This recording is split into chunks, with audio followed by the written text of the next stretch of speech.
नमस्ते मित्रांनो. परवा समाज माध्यमावरती एक बातमी पाहण्यात आली.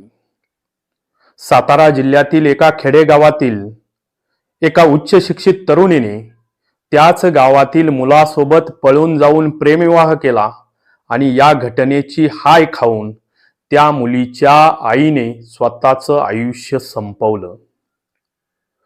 त्या मुलीने पळून जाण्या अगोदर आपल्या आई वडिलांच्या सामाजिक प्रतिष्ठेचा विचार करायला हवा होता.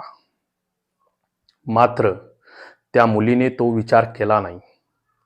आपण समाजामध्ये ताटमानेने जगू शकणार नाहीत. ज्या मुलीला आपण रक्त आटवून शिकवलं त्या मुलीने हे चुकीचं कृत्य केलं याचा पश्चाताप त्या माऊलीला झाला. या समाजामध्ये नातेवाईकांमध्ये आपला नवरा ताट मानेने फिरू शकणार नाही, समाजामध्ये आपल्याला मान सन्मान राहणार नाही, ही हाय त्या माऊलीने घेतली आणि स्वतःला संपवून घेतलं. ज्या दिवशी त्या माऊलीने स्वतःला संपवून घेतलं तो दिवस त्या मुलीच्या आयुष्यातील सर्वात काळा दिवस आहे.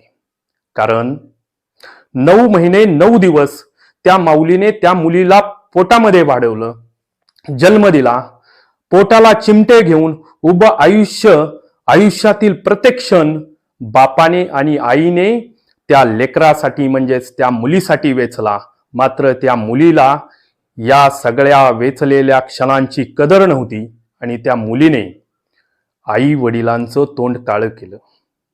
मुलींनो, क्षणासाठी काही काळासाठी तुमच्या आयुष्यामध्ये आलेल्या एका मुलावर विश्वास ठेवून जर तुम्ही तुमच्या आई वडिलांपासून दूर जात असाल, आई वडिलांना गमावत असाल, तर नक्कीच तुम्ही उभ्या आयुष्यात कधीही सुखी राहू शकत नाही.